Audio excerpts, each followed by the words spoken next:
Hello everyone, আসসালামু আলাইকুম। Welcome back to my channel. Welcome করছি আমার নতুন একটা রেসিপি ভিডিওতে। আজকে আমি আপনাদেরকে তৈরি করে দেখাবো একদম ডিমওয়ালা ইলিশ মাছ রেসিপি, ভুনা রেসিপি। তো আমি ইলিশ মাছ সর্ষে ইলিশ রেসিপি আমার চ্যানেলে দেওয়া আছে। তো আপনারা চাইলে দেখে আসতে পারেন। ওই লিঙ্কটা আমি দিয়ে দেবো আমার ডিসক্রিপশন বক্সে। তো ইলিশ মাছ বাঙালির আবেগ, ভালোবাসা। এখন তো ইলিশ মাছ মধ্যবিত্তদের ধরা-ছোঁয়ার বাইরে। তো চলুন কিভাবে রান্না করি সেটাই আপনাদের সাথে শেয়ার করি। প্রথমে আমি একটা ফ্রাই প্যানে সরিষার তেল দিয়ে দিচ্ছি। যেহেতু ইলিশ মাছ ভুনা করব, তার জন্য ইলিশ মাছটা সরিষার তেলে রান্না করলেই বেশি ভালো লাগে খেতে। তো তার জন্য যখন সরিষার তেলটা গরম হয়ে গিয়েছে তখন আমি একে একে ইলিশ মাছগুলো দিয়ে দিচ্ছি। তো ইলিশ মাছগুলো আমি বেশি ভাজা ভাজা করব না, একটু মিডিয়াম টু লো হিটে আমি মাছগুলোকে হালকা একটু ভেজে নেব, যাতে মাছের ঘ্রাণটা সুন্দর থাকে। বেশি ভেজে ফেললে মাছের ঘ্রাণটা ঠিকমতো আসবে না। আর ইলিশ মাছ ভুনার মধ্যে আপনার বেশি মশলা ব্যবহার করা যাবে না, তাহলে ইলিশ মাছের অরিজিনাল যে টেস্ট, যে স্বাদ, ওটা পাওয়া যাবে না।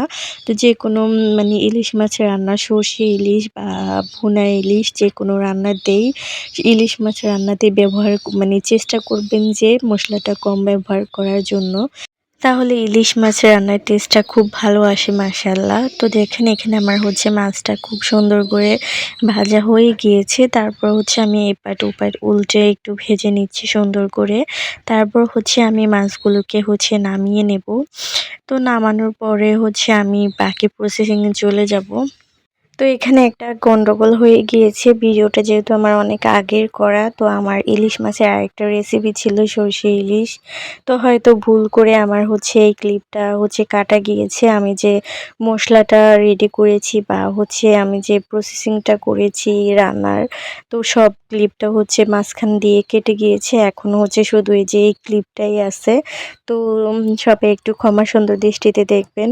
তো আমি এখানে পেঁয়াজ, কাঁচামরিচ, টমেটো, তারপর একটা মশলা রেডি করেছি, জিরা, তারপর রসুন, শুকনা মরিচ, কাঁচামরিচ, ধনেপাতা, পেঁয়াজ দিয়ে একটা মশলা রেডি করে পেস্ট করে নিয়েছি। ওটা দিয়ে সবগুলো মশলা দিয়ে আমি সুন্দর করে কষিয়ে নিয়েছি।